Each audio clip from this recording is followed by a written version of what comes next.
Assalamualaikum warahmatullahi wabarakatuh. Selamat pagi, salam sejahtera untuk kita semua. Nah, demokrasi jadi menerima. Saya ke Ibu Ros dulu. Ada yang sudah meninggal, tetapi ternyata masih tercatat. Setelah proses pendataan data pemilih ini sangat kompleks juga, Iya. karena selalu dianggap orang yang meninggal 10 tahun yang lalu belum keluar dari dalam DPT.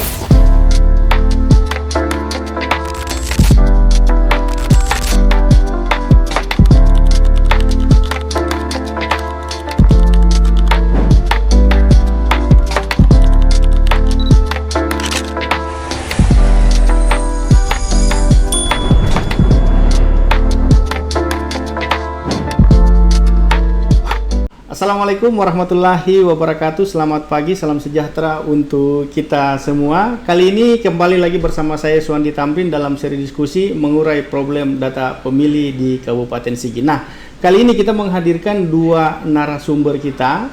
Salah satunya adalah mantan penyelenggara pemilu sekaligus saat ini berstatus sebagai akademisi di Universitas Trisakti. Saya perkenalkan Bapak Dr. Asrifai MSI. Apa kabar Pak? Alhamdulillah, Pak. Alhamdulillah baik. Bu Ros, bagaimana kabar Bu Sama, Ros? Pak. Alhamdulillah juga. Iya, baik. Nah, kita mulai diskusi kita ini dari Bapak Dr. Asrifai selaku akademisi sekaligus juga alumni penyelenggara pemilu di Sulawesi Tengah. Nah, pertanyaan saya ini terkait dengan data pemilih ini. Kita diskusi soal data pemilih, kita bagaimana mengurai problem data pemilih yang selalu jadi problem dari pemilu ke pemilu, kemudian dari pilkada ke pilkada. Nah, data pemilih ini tentu sebagai fondasi legitimasi demokrasi. Bagaimana menurut Bapak terkait dengan data pemilih kita sebut sebagai fondasi legitimasi demokrasi? Silakan Pak. Baik. Wah, ini pertanyaan yang sangat bagus ya. Jadi terkait dengan ada unsur teknisnya sebagai data pemilih dan sekaligus juga sebagai terkait dengan filosofisnya terkait dengan legitimasi demokrasi. Nah, dalam negara yang menganut sistem demokrasi itu mau tidak mau memang harus selalu ada diselenggarakan secara pemilu secara periodik, dan kemudian salah satu elemen yang paling mendasar itu sebenarnya adalah pemilihnya karena dia warga. Dalam konteks kita di Indonesia ini bahwa pemilu itu sebagai sarana pelaksanaan kedaulatan rakyat. Olehnya itu maka kemudian data pemilih yang harus menjadi elemen kunci di dalam setiap pelaksanaan pemilu itu memang harus kita pastikan tentang keakurasi dan datanya. Jadi kita harus memastikan bahwa semua warga negara yang memiliki hak itu harus kita pastikan. Dan ini yang menjadi tadi pengantar dari host menyampaikan bahwa ini selalu menjadi hal-hal yang menjadi problem gitu kan, bahkan boleh dikatakan menjadi laten setiap sekali pelaksanaan penyelenggaraan pemilu. Oleh itu maka kemudian sebagai sarana pelaksanaan kedaulatan rakyat ini dan sekaligus sebagai sumber legitimasi atau fondasi legitimasi demokrasi, memang terkait dengan legitimasi demokrasi itu memang kita harus melihat dari dalam konteks sumbernya. Jadi bagaimana pelaksanaan pemilu itu kan sumbernya sah, prosedur, dan kemudian hak-hak warga negara yang menjadi elemen utama di situ kita harus pastikan kan gitu kan. Nah, kemudian kalau konteks dengan demokrasinya kan begini. Berbicara pemilih dan berbicara tentang demokrasi, kita tidak boleh hanya berputar kepada aspek demokrasi yang secara prosedural saja. Bahwa ada pemilu secara periodik, tetapi kemudian kita harus memastikan bahwa pemilu yang kita selenggarakan dari setiap pemilu itu harus selalu kita pastikan bahwa ini lebih bagus dan lebih berkualitas baik proses dan hasilnya dari pemilu ke pemilu. Karena kalau misalnya bicara tentang demokrasi ya, di zamannya Orde Baru itu juga sebenarnya kan sudah diselenggarakan pemilu secara periodik. Kita juga sudah melakukan pemutakhiran data juga secara ya mungkin sama dengan pemilu yang sekarang ini. Yang berbedanya sekarang kan ada namanya pemutakhiran data berkelanjutan, gitu kan. Nah, untuk itu ketika bicara tentang kualitas demokrasi, gitu kan, paling tidak kita melihat begini, ada demokrasi itu harus terkonsolidasi dengan baik. Bagaimana terkonsolidasi dengan baik pemilu itu bukan hanya tadi sekedar proseduralnya, maka kemudian kita harus memastikan bahwa semua aspek-aspek yang terkait dengan pemilu itu sudah kita pastikan. Kan aspek-aspek yang terkait dengan pemilu itu kan paling pertama biasa kita bicara tentang electoral law-nya. Iya. Jadi bagaimana tentang hukum pemilu terkait dengan undang-undang pemilu, PKPU, dan semua ya, aspek-aspek terkait dengan aspek normatifnya. Iya. Kemudian electoral sistemnya juga harus kita pastikan. Iya. Kemudian juga terkait dengan saya sering sebut namanya electoral management body. Iya. Jadi electoral management body itu adalah bagaimana dengan penyelenggara pemilunya itu. Jadi terkait dengan data pemilih, bagaimana penyelenggara pemilu itu kan memastikan bahwa semua tadi warga negara yang memenuhi syarat itu harus kita pastikan untuk dipastikan dia terdata, menjamin hak konstitusional dia sebagai warga negara untuk didaftar gitu. Iya. Dan kemudian di pemilih itu yang paling utama biasa voters, pemilih. Iya. Voters itu harus memastikan kan itu. Nah itu yang kedua. Yang ketiga, nah kalau terkait dengan fondasi demokrasi yang kita harapkan ini bukan hanya demokrasi ala prosedural ya, tapi demokrasi yang substantif, maka kemudian saya sering menyebut bahwa untuk menilai kualitas demokrasi ini adalah paling tidak kita harus memastikan semua prosesnya ini diselenggarakan dengan baik. Iya. Semua tahapannya itu diselenggarakan dengan baik. Dan paling utama adalah ketika misalnya terkait dengan kontestasi, bukan hanya ada namanya victory speech. Iya. Jadi bukan hanya pidato kemenangan. Paling penting juga ketika bicara dengan kontestasi, kita harus juga memastikan paling tidaklah kita mengajak untuk ada warga atau peserta pemilunya itu menerima hasil dari pemilu itu. Jadi bukan hanya yang menang melakukan victory speech, tapi ada juga semacam pidato pengakuan. Iya. Bagaimana untuk bisa mendapatkan pidato pengakuan? Ya, kita harus memastikan bahwa seluruh tahapannya ini diselenggarakan dengan baik. Iya. Karena kalau tidak, maka kemudian pasti akan selalu cari kesalahan. Iya. Kan banyak problemnya. Ketika sudah rekap, gitu kan pasti semua ya datanya kantor KPU, gitu kan, lakukan aksi-aksi dan sebagainya. Yang kita harapkan itu adalah mereka menerima hasilnya seperti itu. Bahkan kalau perlu gitu, begitu selesai dilakukan pleno rekapitulasi secara berjenjang ya untuk pemilu kabupaten atau di provinsi, selesai di situ. Tidak lagi ada memang ada ruangnya untuk melaksanakan misalnya melakukan gugatan gitu kan ke MK. Tapi kan faktanya masih jarang-jarang juga kita lihat gitu kan, pemilu diterima begitu selesai pemilu mereka terima kan, gitu kan. Rata-rata pasti lanjut pada PHPU gitu. Nah, itu yang kita harapkan dalam konteks konsolidasi demokrasi. Jadi bukan hanya dalam konteks prosedural demokrasi. Kalau tadi pertanyaan tentang legitimasi pemilih, fondasi legitimasi demokrasi. Kan gitu. Jadi konteksnya pemilih adalah kita harus memastikan bahwa memang pemilu kita harus menjamin semua warga negara yang berhak itu untuk daftar. Karena terkait dengan itu ya bisa menjadi persoalan, juga bisa menjadi objek sengketa, bahkan bisa juga menjadi persoalan kepercayaan terhadap peserta pemilu.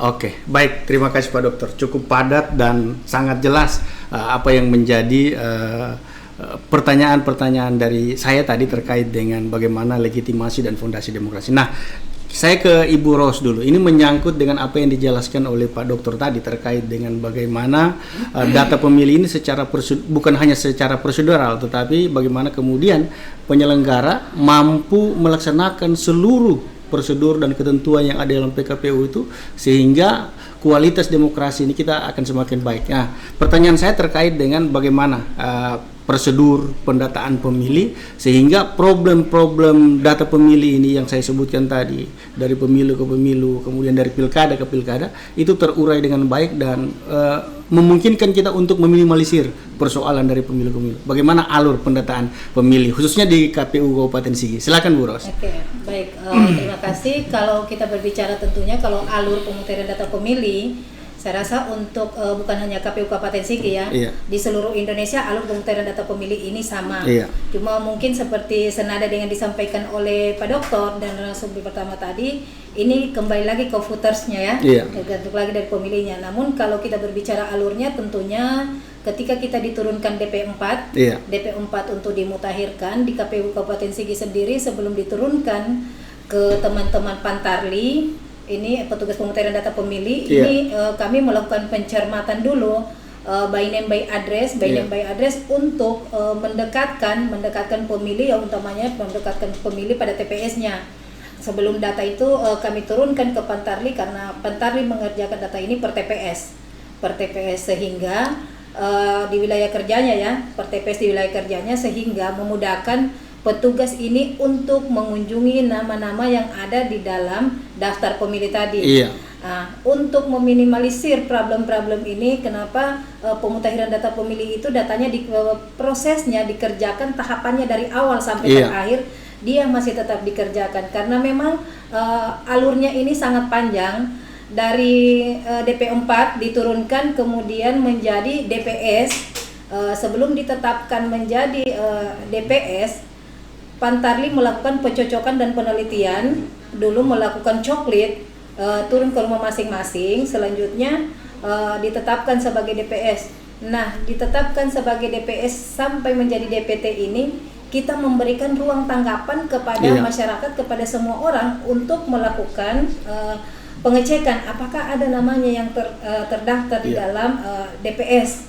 Nah, setelah itu diperbaiki, seandainya ada temuan, ada laporan dari masyarakat, dari Bawaslu untuk diperbaiki, kemudian ditetapkan kembali menjadi DPS HP. Oke, baik Ibu, saya potong Ibu. Ya, terkait dengan proses pendataan itu, masalah seperti apa yang sering muncul dalam proses itu, dalam proses pendataan data pemilih?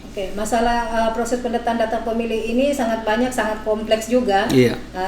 Terutama ini banyaknya warga yang tidak memiliki kalau KTP-nya ya, hanya mengandalkan NIK yang ada di NKK-nya, Sementara yang dibutuhkan dalam mendata orang ini adalah NIK. Nah, kemudian itu problem pertama.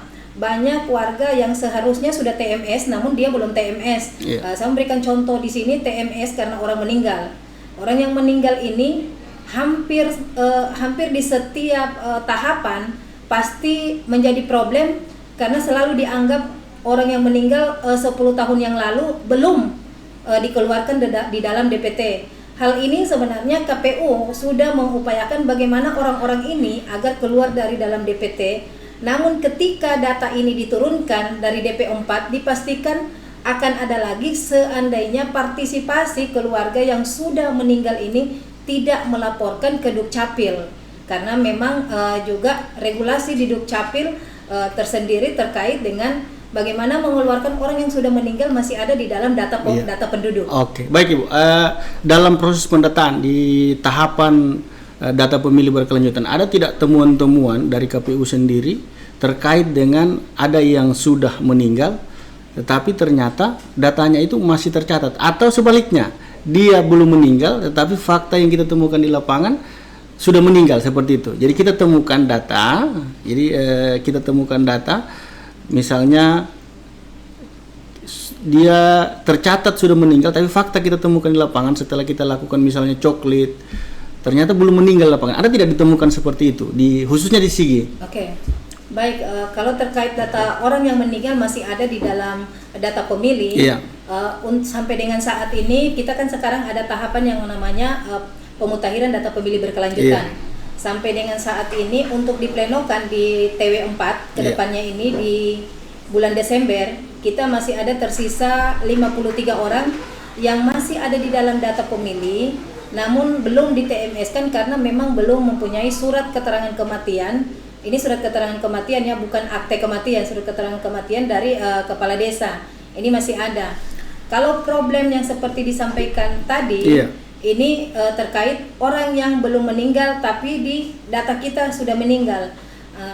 Kami di Triwulan 3 kami sempat melakukan coklit terbatas, adanya data yang kami temukan bahwa di data kami orang ini sudah meninggal. Setelah dilakukan faktualisasi lapangan, ternyata orang ini masih hidup. Iya, gitu ya. Ternyata orang ini masih itu ada hidup. ditemukan ya? Ada ditemukan di Kabupaten Sigi, di pilkada kemarin juga ada, dan ternyata ada lagi pada saat pemutahiran data pemilih berkelanjutan ini kami masih menemukan lagi.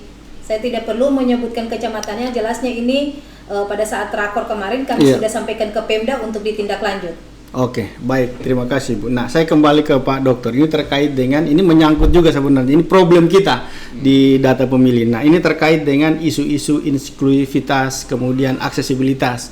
Nah, seringkali kan di daerah-daerah terpencil itu, kita sering atau bahkan tampak kita sengaja ada yang tidak terdata. Nah, bagaimana dengan isu ini menurut Bapak terkait dengan isu inklusivitas dan aksesibilitas tadi? Silakan Pak. Nah, di dalam menentukan dan memberikan akurasi data pemilih, memang isu-isu itu memang harus menjadi perhatian teman-teman penyelenggara pemilu terkait dengan inklusivitas. Inklusivitas ini kan adalah terkait dengan semua elemen ya, semua kalangan termasuk kelompok-kelompok yang rentan itu harus terlibat dan dilibatkan di dalam proses pemutahiran data pemilih ini. Kenapa? Karena memang kita khususnya misalnya berbicara di daerah Sulawesi Tengah, khususnya Kabupaten Sigi, yang paling tidak terkait dengan inklusivitas ini bukan hanya soal-soal misalnya saudara-saudara kita yang mungkin mengalami soal disabilitas, kan gitu kan, ataukah mungkin di soal-soal gender, ataukah mungkin di usia-usia lanjut, tapi juga mungkin kita harus perhatikan kepada daerah-daerah yang masuk dalam kategori mungkin kelompok kategori 3T, gitu kan? Tertinggal, terluar dan terpencil. Kan? Nah, itu juga penting untuk kita bisa memberikan atau melibatkan atau menjangkau teman-teman penyelenggara pemilu untuk menjangkau semua hal-hal yang terkait dengan kelompok-kelompok yang rentan tadi itu. Nah, setelah itu baru kemudian kita perhatikan bagaimana dengan soal kemudahan dalam memberikan akses. Nah, terkait dengan pemutahiran data pemilih berkelanjutan, aksesibilitas ini terutama di dalam akses terhadap soal yang terkait dengan informasi. Karena ini kan banyak juga masyarakat kita ini kan, nah ini juga mungkin menurut saya salah satu poin di dalam kebijakan KPU sekarang ini yang berbeda dengan pemilu yang baru tadi disampaikan oleh Ibu Kordi, bahwa sekarang ada namanya pemutahiran data pemilih berkelanjutan. Dan ini model pemutahiran data pemilih berkelanjutan ini sebenarnya adalah model baru ya, kalau saya coba untuk melihat di dalam kebijakan pemutahiran data pemilih Indonesia. Karena dulu kan modelnya periodik ya. Jadi nanti akan ada pemilu baru mulai lagi. Jadi itu sifatnya periodik itu kan artinya 4 sampai 5 tahunan kan, dan ini kan menjadi problem kan, karena banyak data-data tadi yang tidak sinkron, kemudian tidak terupdate dan sebagainya, sehingga kemudian itu paling tidak dengan pemilih data atau pendataan pemilih secara berkelanjutan ini kita memberikan akses informasi kepada masyarakat bahwa sekarang ini KPU non tahapan, setelah selesai tahapan tetap juga ada aktivitasnya kan, kan melakukan pemutahiran data pemilih. Dan ini belum semua orang kan tahu. Kan gitu. Bahkan kemudian ada pertanyaan itu warga desa, penyelenggara pemilu setelah tahapan apa dilaksanakan? Kan gitu kan. Nah, ini paling penting sekali. Jadi persoalan aksesibilitas terkait dengan informasi itu sudah sangat penting kan gitu kan. Yang kedua itu bisa paling tidak mendekatkan penyelenggara pemilu dengan pemilih. Bahwa tadi sampaikan bahwa nanti akan ada TW4 berarti kalau gitu kan setiap satu kali dalam 3 bulan berarti ya, satu kali dalam 3 bulan dilakukan pemutahiran ya, gitu kan. Itu bisa meningkatkan dan mendekatkan penyelenggara kepada pemilih. Jangan nanti hanya periodik, nanti 5 tahun baru kedengaran ada aktivitasnya kalau gitu kan. Kemudian itu bisa menghindari kesenjangan kan gitu kan, atau ada diskriminasi terhadap kelompok-kelompok yang rentan tadi itu. Jadi itu yang paling utama, dan menurut saya itu memang harus dilakukan pencermatan khususnya kepada kelompok-kelompok rentan, dan kemudian bisa menghadirkan kemudahan-kemudahan akses gitu kan kepada pemilih.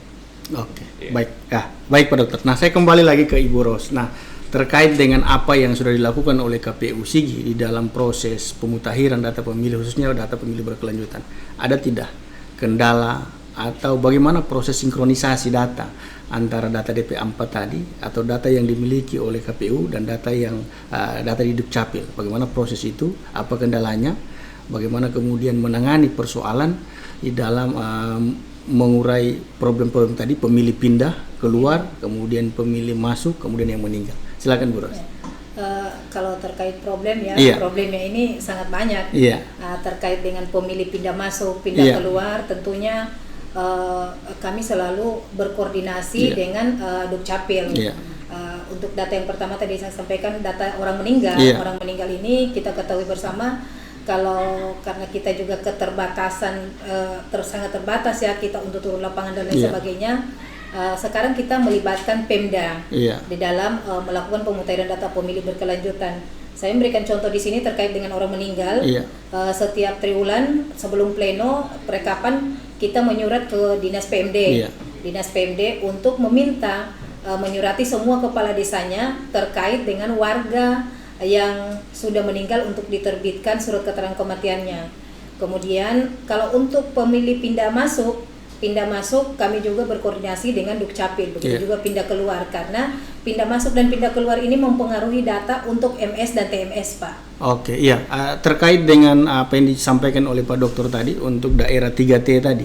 Nah, apa upaya KPU yang sudah dilakukan oleh KPU saat ini untuk daerah-daerah yang tertinggal tadi, yang terpencil? Apakah KPU sudah turun ke sana untuk melakukan verifikasi data atau turun untuk mengecek data di lapangan? Silakan Bu Ros. Kalau untuk yang terpencil di Pilkada kemarin kita turun langsung di Desa Dolo Barat itu di atas Mantikole.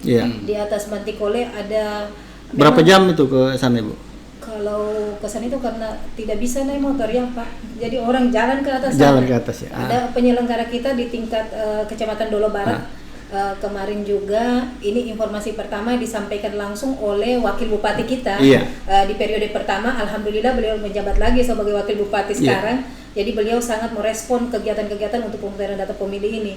Beliaulah yang menyampaikan bahwa ada satu dusun di Dolo Barat itu yang agak jauh dari TPS karena di sana itu sebelum-sebelumnya tidak dibuatkan TPS. Gitu ya. Jadi di Pilkada kemarin dibuatkan TPS? Dibuatkan TPS, itu pun untuk mencoklit, Pak. Kami mengkomunikasikan dulu karena mereka ini semacam ada ketua sukunya di sana, Pak. Begitu ya?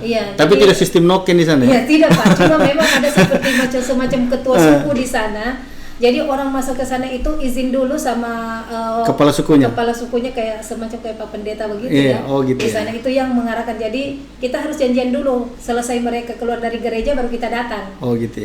Nah, secara geografis selain Dolo Barat, untuk wilayah Sigi itu daerah-daerah tersulit itu di kecamatan mana semua menurut pantauan Ibu, atau Ibu sudah turun ke sana seperti itu? Kalau pantauan saya sendiri, Pak, kalau mau dibilang wilayah Sigi ini mungkin hanya 25% hanya wilayah Lembah, Biromaru. Itu yang agak mudah diakses ya. Karena kalau kita memberikan contoh di Kecamatan Palolo di Desa Manggalapi itu kita harus lewat dari Kecamatan Parimo, Pak. Belum ada jalan akses mobil ya? Pak. Itu pun penyelenggara kasihan, kita tahu sendiri kondisi wilayah di sana itu seperti apa. Baik Ibu. Nah, saya kembali lagi ke Pak Dokter. Ini terkait dengan ini, kalau kita bicara soal data pemilih, ini tentu menjadi sumber ketidakpercayaan publik terhadap penyelenggara. Nah, bagaimana menurut Bapak terkait dengan kepercayaan masyarakat terhadap KPU saat ini? Itu, Pak. Nah, sekarang kalau kita melakukan semacam survei kecil atau mungkin berdasarkan atas data yang sudah ada, bahwa dari beberapa kementerian lembaga, termasuk misalnya komisioner di lembaga penyelenggara pemilu, sampai hari ini menurut saya masih levelnya masih bagus ya, trust kepercayaan. Karena kalau misalnya ini sejalan juga dengan realitas dan fakta di lapangan. Kalau misalnya memang penyelenggara pemilu trustnya itu rendah, itu bisa berdampak menimbulkan social unrest kepada masyarakat kan gitu kan. Tapi memang hari ini yang kita lihat itu sebenarnya adalah kepercayaan masyarakat itu biasanya seiring dengan tahapan khususnya misalnya tahapan kontestasi. Jadi ketika ada kontestasi, di situ jadi fokusnya kan masyarakat. Nah sekarang bagaimana menumbuhkan kepercayaan pada masyarakat? Menurut saya gini, teman-teman harus memperlihatkan kinerja yang profesional, gitu kan, yang tinggi terhadap seluruh tahapan yang ada. Kan, gitu kan? Karena itu kan akan mempengaruhi kepercayaan masyarakat terus ketika misalnya kinerja itu yang diperlihatkan tidak terprofesional. Yang kedua, perlihatkan integritas. Jadi yang paling utama juga integritas. Jadi integritas ini sangat penting karena penyelenggara pemilu kalau integritasnya tergadai tanda kutip, gitu kan, itu kan bisa menjadi persoalan kan hari. Kemudian yang ketiga adalah ya tetap harus bekerja apapun gitu kan, walaupun misalnya sekarang ini mungkin tahapan dan sekarang ada kegiatan yang tadi disampaikan gitu kan terkait dengan pemutakhiran data pemilih berkelanjutan. Kemudian yang berikutnya adalah selalu mendekatkan diri dengan masyarakat, khususnya pemilih, dengan melakukan kegiatan sosialisasi kan gitu kan. Dan kemudian ada ya sebenarnya ini yang mungkin dilupakan oleh semua kalangan, bukan hanya masyarakat, bukan hanya penyelenggara pemilu. Menurut saya di dalam RPJM ini mungkin penting harus diingat. Karena ini kes ini penting sekali untuk kita sampaikan bahwa di dalam rencana RPJM, rencana panjang, kan pembangunan panjang maupun menengah, itu ada kebijakan politik dalam negeri. Kebijakan politik dalam negeri itu yang mungkin sekarang orang agak melupakan adalah terkait dengan pendidikan. Di situ pendidikan dibagi. Pendidikan politik itu ranahnya kepada partai politik. Kemudian pendidikan pemilih itu ranahnya kepada KPU. Penyelenggara pemilu, KPU.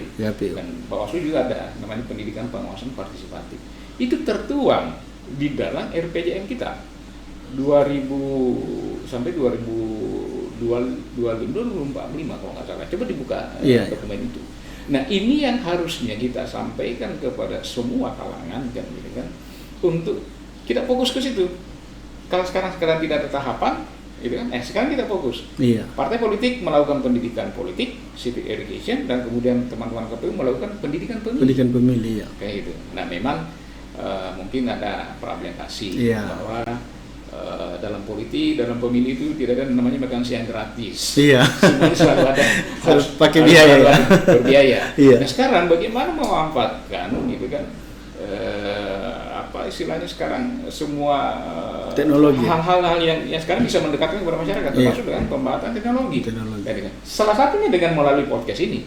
Jadi saya pertama memberikan apresiasi kepada teman KPU Kabupaten Sigi, gitu kan, dengan menggunakan media, gitu kan, melalui podcast ini untuk kita ada hal yang harus paling tidak untuk diperhatikan dan dicermati, gitu kan, memanfaatkan dengan media. Media sosial apalagi, karena Indonesia ini kan termasuk pengguna media sosial yang sangat tinggi. Jadi itu yang penting untuk teman-teman KPU, tidak berbasis model nanti ada anggaran atau nanti ada pagunya baru kemudian turun lapangan untuk yang bisa diselenggarakan dengan memanfaatkan media, terutama media sosial. Itu penting sekali. Jadi teman-teman sekarang ini mengolah istilahnya jaringan informasi JPID-nya itu kan, atau melalui dengan teman-teman di Humas itu bagaimana mengkreasi kontennya, mengkreasi kegiatan sehingga kemudian ini eksistensi teman-teman penyelenggara ini selalu terlihat di masyarakat, sehingga kemudian soal tadi trust itu yang harus dijaga itu bisa dijaga dan diperlihatkan kepada publik. Oke, baik Pak Dokter. Nah, ke Ibu Ros lagi, ini terkait dengan kita punya teknologi yang namanya Sidali. Nah, artinya KPU ini kan sudah maju karena sudah ada sistem yang kemudian digunakan untuk mengelola data pemilih. Nah, untuk data pemilih sendiri, untuk data pemilih yang dikelola di dalam aplikasi yang namanya Sidali, apakah sejauh ini itu ada masalah atau seperti apa, Bu?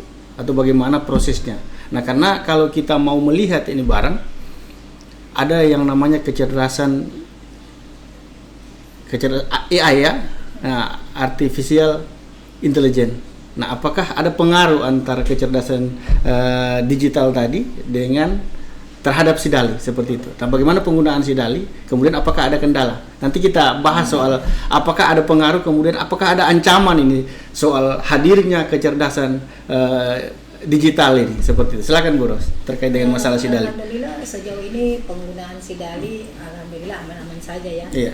Kalau untuk menyangkut transparansi data juga Sidali juga diberikan untuk kita memberikan akses untuk Bawaslu untuk melakukan pengawasan terhadap data-data ini. Jadi mereka setiap saat juga bisa mengunjungi Sidali untuk melihat perkembangan data yang ada di dalam sistem kita.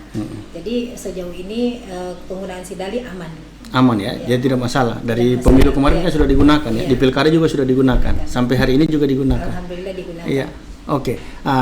Ke Pak Dokter, kira-kira ancaman terhadap dunia digital yang terus berkembang ini seperti apa terhadap sistem yang digunakan oleh KPU, termasuk tadi yang saya sebut tadi ini soal kecerdasan digital atau artificial intelligence tadi itu. Ini kalau menurut saya sih bisa saja berpengaruh terhadap sistem yang kita gunakan karena memang sudah sangat cerdas ini teknologi kita. Bagaimana menurut Pak Dokter? Pandangan Pak Dokter terkait dengan hadirnya digital yang sangat pintar ini seperti itu. Ya memang teknologi itu kan selalu menghadirkan dua sisi. Iya. Sisi lain itu kan bisa menjadi positif, sisi lain juga menjadi hal yang bersifat negatif. Selalu ada dua mata sisi di situ.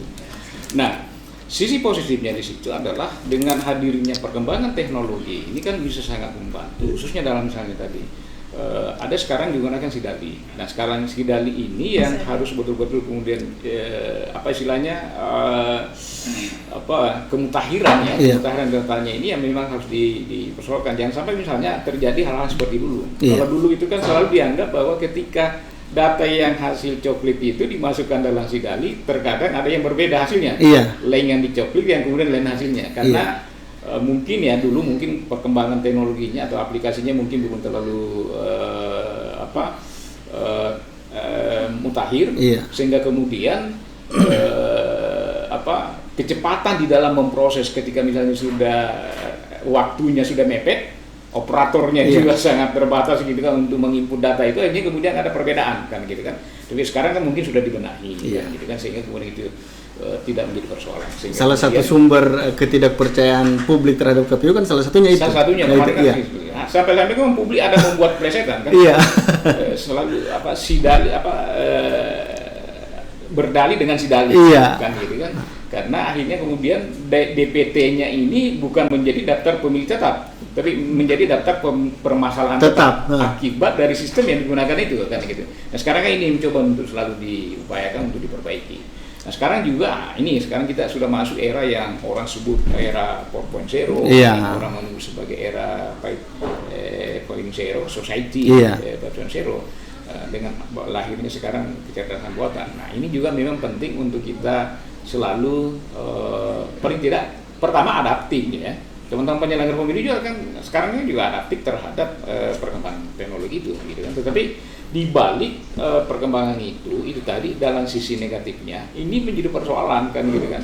Karena bisa jadi kan banyak manipulasi informasi dan disinformasi yang dihasilkan dari artificial intelligence karena luar biasa kan, dia bisa semua bisa dibikin AI bisa edit gambar gitu kan, bahkan video dengan bahkan kemudian voice yang kemudian seolah-olah bahwa ini dilaksanakan oleh lembaga resmi, katakanlah seperti itu. Itu yang memang harus untuk kita antisipasi. Itu jadi ancaman buat saya. Bisa jadi ancaman, tetapi menurut saya kita harus menghadapi. Bukan berarti dengan adanya perkembangan teknologi yang kemudian ada sisi negatifnya kemudian kita mengabaikan. Nah, kita harus juga menghadapi perkembangan teknologi ini. Kalau bisa kemudian kita justru memanfaatkan teknologi ini dalam konteks misalnya kita bisa untuk melakukan sosialisasi dan memanfaatkan artificial intelligence. Di beberapa negara justru ada entitas, ada kementeriannya justru digantikan oleh AI ini ya. Menteri Penerangan di menteri yang terkait dengan penyalahgunaan pelanggaran hukum, korupsi dan sebagainya itu kan rata-rata sekarang menggunakan itu. Jadi memang ini kita tidak bisa mengabaikan, tetapi di sisi lainnya memang kita harus waspada dengan kehadiran ini. dalam khususnya misalnya dalam memanipulasi gitu kan data-data pemilih. Khususnya misalnya terkait dengannya kemampuan memasuki atau ya kalau bahasa teman-teman IT kan melakukan hack. Kan jangan misalnya kalau dulu mungkin hanya orang-orang tertentu aja yang memiliki kemampuan mengelola IT gitu kan yang bisa, tapi sekarang jangan-jangan mereka justru bisa menggunakan AI untuk menghack gitu kan. Jadi biar bukan orang yang paham dengan IT, orang awam pun juga dengan bantuan-bantuan coding dari AI itu dia bisa masuk mengakses dan kemudian menjebol data-data dari penyelenggara. Sepertinya dengan ancaman ini KPU perlu ada penyediaan terhadap security cyber atau cyber security. Cyber security ya. Oke, Pak. Karena memang selama ini kenapa misalnya sekarang ada kan pertanyaan perkembangan IT, tapi kenapa kita dalam pemilihan umum itu masih model konvensional? Kan gitu kan pernah ada kan wacana itu bagaimana supaya ini mungkin sudah kalau banyak orang sudah menggunakan yang namanya atau digital, kenapa kita tidak melakukan e-voting? Kayak di Thailand kan sudah e-voting. Salah satunya kan soal security, persoalan keamanan. Keamanan ini yang harus menjadi perhatian teman-teman penyelenggara pemilu, karena ini yang, nah itu tadi kembali ke persoalan yang pertama. Kalau keamanannya ini yang security-nya yang kurang bisa memberikan jamin, itu akan berdampak kepada hal yang awal tadi diskusikan, soal legitimasi. Kan gitu kan? Nah itu yang paling utama. Beda dengan mungkin entitas atau lembaga lain kan gitu. Kalau penyelenggara pemilu harus hati-hati terkait dengan IT ini. Coba bayangkan kalau misalnya ini sudah dijadikan sebagai dasar, tiba-tiba kemudian ada yang menjebol, ada yang membobol, betul. Nah itu memang harus hati-hati dan ini mungkin butuh kajian mendalam gitu kan, selain aspek-aspek, jadi bukan hanya aspek security-nya ya, ketika misalnya kita belum terlalu masuk kepada persoalan e-vote sebagainya, karena juga ya wilayah kita juga soal infrastruktur jaringan. Infrastruktur jaringan kan masih terkenal. Kayak di Sigi ini kan masih terbatas jaringan internet untuk di beberapa wilayah kecamatan. Nah, saya ke Ibu Rosnawati selaku Ketua Divisi Perencanaan Data Pemilih. Nah, saya ini pertanyaan terakhir mungkin Bu Ros, karena waktu kita ini terbatas. Pertanyaan terakhir, apa tantangan terbesar di dalam pemutakhiran data pemilih khususnya di Kabupaten Sigi? Tantangan terbesarnya seperti apa, Ibu? Baik, kalau tantangan terbesar ini ya, tentunya kalau kita berbicara tantangan, sangat banyak tantangan untuk melakukan pemutakhiran data pemilih ini terkait dengan kondisi geografis yang kita miliki di Kabupaten Sigi ini. Kan kita tahu bersama ini bagaimana kondisi geografis kita untuk melakukan pemutakhiran data pemilih ini. Kemudian pemutakhiran data pemilih sendiri ini tantangan kami utamanya sebenarnya pada regulasi. Regulasi KPU sendiri ini banyak yang tidak sejalan dengan regulasi yang dimiliki oleh stakeholder kita di dalam memutakhirkan data pemilih. Misalkan contohnya seperti apa? Berusia 17 tahun, belum berusia 17 tahun tapi sudah menikah. Nah, sementara di KPU mempersyaratkan untuk didaftarkan dalam daftar pemilih ini dia wajib memiliki KTP. Buku nikah kalau orang yang belum. Nah, ini regulasi kita agak bertabrakan dengan regulasi stakeholder kita. Di KUA tidak dikeluarkan buku nikahnya karena belum berusia 17 tahun. Di Dukcapil juga dia tidak bisa diterbitkan KTP-nya karena belum berusia 17 tahun. Jadi karena ini regulasi yang utamanya sebenarnya. Salah satu syarat untuk memiliki sudah pernah menikah ya, berusia 17 tahun atau sudah pernah menikah, begitu ya. Regulasi partisipasi masyarakat, Pak ya, sangat menjadi tantangan juga ini partisipasi masyarakat di dalam melakukan pemutakhiran data pemilih. Karena lagi-lagi saya memberikan contoh, Pak ya. Kita sudah menempelkan dari DPS sampai DPT ditetapkan. Tidak ada yang care, tidak ada yang datang. Sangat jarang orang datang untuk melihat pengumuman DPT yang ditempelkan, padahal sudah ditempel di tempat-tempat yang sangat mudah diakses, dijangkau ya. Tapi nanti menjelang voting day atau pada saat voting day datanglah rame-rame komplain ke KPU bahwa namanya tidak ada di dalam DPT. Seharusnya kan partisipasi itu bukan hanya datang ke TPS ya kalau menurut saya, tapi bagaimana persiapan kita untuk mensukseskan pemilu maupun pilkada ini, utamanya pertama itu dari pemutakhiran data awal. Kalau itu biasa. Oke, saya kira memang berkaitan dengan yang dijelaskan oleh Pak Dokter tadi terkait bagaimana semua elemen ini terlibat di dalam proses sosialisasi ini, termasuk partai politik tadi, yang berkaitan dengan undang-undang tadi yang Bapak jelaskan. Bagaimana supaya bukan hanya KPU saja yang bersosialisasi, sehingga persoalan yang disampaikan oleh Ibu Ros tadi itu bisa terminimalisir atau minimal itu bisa hilang seperti itu. Karena kalau kita melihat fakta di lapangan, bahwa orang itu datang ke TPS atau datang melihat penghuni TPS nanti pada hari H, sehingga ini jadi problem. Pas dia cek dia punya data di pengumuman, ternyata ini datanya tidak ada, seperti itu. Nah, kita butuh solusi dari Bapak selaku alumni atau alumni yang mantan penyelenggara KPU sekaligus akademisi di Universitas Trisakti. Apa solusi terkait dengan problem kita dalam pemutahiran data pemilih? Kita butuh solusi itu dari Pak Dokter terkait dengan segala bentuk problem yang kemudian ini menjadi masalah dari pemilu ke pemilu, pilkada ke pilkada. Harapannya kita masalah ini terurai dengan baik, kemudian kalau bisa kita hilangkan, bukan hanya kita minimalisir. Silakan Pak Dokter. Ya. Yang pertama kita harus mengurai dulu problematika. Iya. Tadi kan sempat disampaikan bahwa ada juga aspek regulasi terkait. Nah, soal data pemilih ini kan teman-teman KPU memang ada masalah klasik sebenarnya adalah bahwa yang dimutakhirkan ini kan bukan datanya teman-teman pemilu, tapi data dari pemerintah dari Dukcapil. Kan dalam bentuk biasanya dulu kan sebelum DPS itu kan ada namanya DAK2, data agregat kependudukan per kecamatan. DAK2 itu kemudian dijad lagi, kemudian DP4, DP4. DAK2, kemudian DP4. DP4 ini yang kemudian dilakukan pemutakhiran data pemilih. Nah, sekarang kemudian DP4 ini ditambah lagi dengan dari data pemilu terakhir. Nah, ini problemnya karena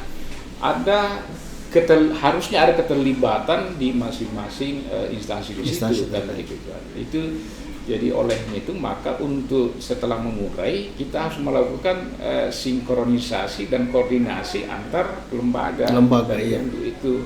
Dan kemudian berikutnya adalah kalau soal elemen-elemen data yang dibutuhkan itu dan terkait dengan regulasi PKPU, harusnya menurut saya memang penting untuk melakukan standarisasi sebenarnya elemen data yang dibutuhkan tadi itu. Kalau misalnya orang sudah nikah belum cukup 17 tahun, paling tidak mungkin ada data-data yang terkait yang bisa diakui di dalam penyelenggara pemilu bahwa ini bisa dimasukkan menjadi salah satu prasyarat untuk jadi elemen-elemen datanya itu yang harus kita lihat. Setelah melakukan melakukan mapping mapping terhadap risiko kerawanan itu, kemudian kita atau teman-teman penyelenggara pemilih itu melakukan penyelenggaraan pemutakhiran data pemilih ini memang harus betul-betul melaksanakan sesuai dengan ketentuan. Khususnya kan ini kan problem biasanya adalah di tingkat lapangan. Tingkat lapangan melakukan pemutakhiran data pemilih adalah sifatnya ad hoc. Bahkan kemudian dibantu nanti menjelang melakukan pemutakhiran data pemilih. Ini kan problem ad hoc itu kan selalu jadi persoalan. Yang permanen hanya ada sampai di kabupaten dan yang dimutakhirkan ini ada di lapangan. Jarak ini yang biasanya jadi persoalan ini. Oleh itu maka penting untuk teman-teman ketika tahapan pemutakhiran data pemilih itu harus melakukan supervisi, gitu kan, koordinasi yang kuat dan melekat kepada teman-teman. Supervisi, monitoring dan sebagainya. Bahkan penting mungkin, nah ini problemnya biasa, karena khususnya dalam pemutakhiran data pemilih selalu ada irisan tahapan yang lain, sehingga teman-teman waktunya di situ luar biasa. Kan? Nah, beda kalau pemutakhiran data berkelanjutan. Kalau pemutakhiran data berkelanjutan kan biasanya tidak ada tahapan. Jadi fokus di situ ya. Jadi menurut saya dengan kebijakan pemutakhiran data berkelanjutan ini harusnya pemilu yang akan datang akurasi data pemilihnya akan lebih bagus ketimbang dengan pemilu-pemilu sebelumnya. Betul. Tapi dengan catatan tadi, aplikasi tadi yang dipakai, si dalinya tadi yang selama ini jangan lagi berdali selalu kan, gitu kan. Sehingga kemudian apa yang dicoplit, apa yang dimutakhirkan ini, itu kan betul-betul sesuai dengan real di lapangan. Kan kalau nggak salah kan pemutakhiran data pemilih itu kan tinggal memberikan mengupdating ya data-data ya. Kemudian terakhir misalnya, menurut saya itu bisa ya kita lakukan namanya forecasting sebenarnya. Iya. Apa itu forecasting? Melakukan prediksi. Kan bisa prediksi gini, yang dimutakhirkan itu sesuai dengan ketentuan yang memenuhi syarat kan 17 tahun. Iya. Ya, atau sudah pernah menikah. Kalau sudah pernah nikah mungkin memang harus koordinasinya dengan lewat instansi terkait. Tapi kalau misalnya yang memenuhi syarat untuk menjadi pemilih, kan tinggal kita bisa lihat data-data orang yang lahir katakanlah yang akan menjadi 17 tahun pada saat kita lakukan perbaikan ini. Berarti katakanlah 2025 ini. 2025 berarti orang yang sudah berumur 17 tahun berarti paling tidak lahir di tahun 2008 kan? 2008 artinya dia sudah bisa dimasukkan sebagai pemilih baru kan? Pemilih baru, iya. Dia sudah bisa dimasukkan pemilih baru. Nah itu kita bisa melakukan forecasting dengan melihat kan ada angka kelahiran biasanya kan? Ada angka kelahiran, kemudian ada angka kematian. Dari data itu kemudian kita lakukan forecasting bahwa sekian data yang bisa masuk dalam wilayah Kabupaten Sigi. Iya, betul. Nah, termasuk misalnya yang pemilih baru ini kan bukan hanya orang yang baru berusia 17 tahun kan? Iya. Pemilih baru ini bisa jadi TNI yang berubah status ya. Iya. Nah, itu kan bisa mudah sebenarnya koordinasi. Berapa sebenarnya TNI Polri ini di tahun ini yang memasuki usia pensiun. Usia pensiun ya. Polri berapa yang memasuki usia pensiun dan sebagainya. Itu sebenarnya agak mudah sih sebenarnya. Apalagi sekarang tidak ada tahapan kan gitu kan. Jadi itu yang penting untuk dilakukan teman-teman dalam rangka untuk supaya problematika pemutakhiran data pemilih bukan menjadi masalah klasik yang selalu terulang setiap pemilu ya. Selalu muncul. Iya. Oke, baik, terima kasih Pak Dokter. Saya kira cukup sekian diskusi kita kali ini. Saya kira tadi soal kita mengurai problem data pemilih sudah terurai sedikit demi sedikit. Nah, harapan kita tentu ke depan ini semakin baik penyelenggaraan pemilu ataupun pilkada ke depan. Sekali lagi Pak Dokter, terima kasih atas kesempatan dan waktunya untuk seri diskusi kali ini. Ibu Rusnawati, terima kasih banyak atas waktunya kali ini. Oke, cukup sekian. Saya akhiri, billahi taufiq wal hidayah. Assalamualaikum warahmatullahi wabarakatuh. Selamat siang. Waalaikumsalam.